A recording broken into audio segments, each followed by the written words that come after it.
கீச்சு கீச்சென்றெங்கும் ஆனை சாத்தன் கலந்து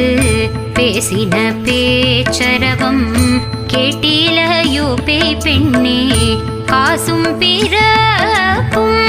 கலகலப்ப கை பேர்த்து வாசனரும் குழல்